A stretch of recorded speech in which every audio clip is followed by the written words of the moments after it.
എല്ലാവർക്കും നമസ്കാരം. ഈ വർഷത്തെ ചോറ്റാനിക്കര മകം തൊഴൽ മാർച്ച് 2-നാണ്. സ്ത്രീകൾ നിർബന്ധമായും അന്നേ ദിവസം സർവാഭരണ വിഭൂഷിതയായി നിൽക്കുന്ന അമ്മയെ തൊഴണം. ഇഷ്ടമംഗല്യ സിദ്ധിക്കും ദീർഘസുമംഗലികളായിരിക്കാനും മകം തൊഴിലൂടെ സാധിക്കും.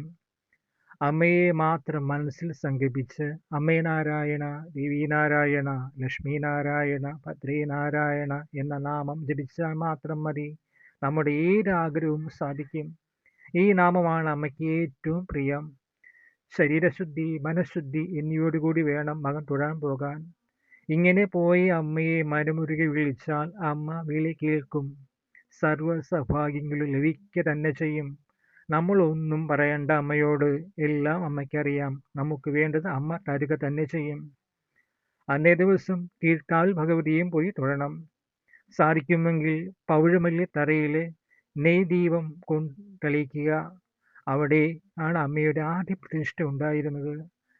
അവിടെ നെയ് വിളക്ക് കത്തിക്കുന്നത് ആഗ്രഹ സാഫല്യത്തിനും മംഗല്യസിദ്ധിക്കും ഉത്തമമാണ്.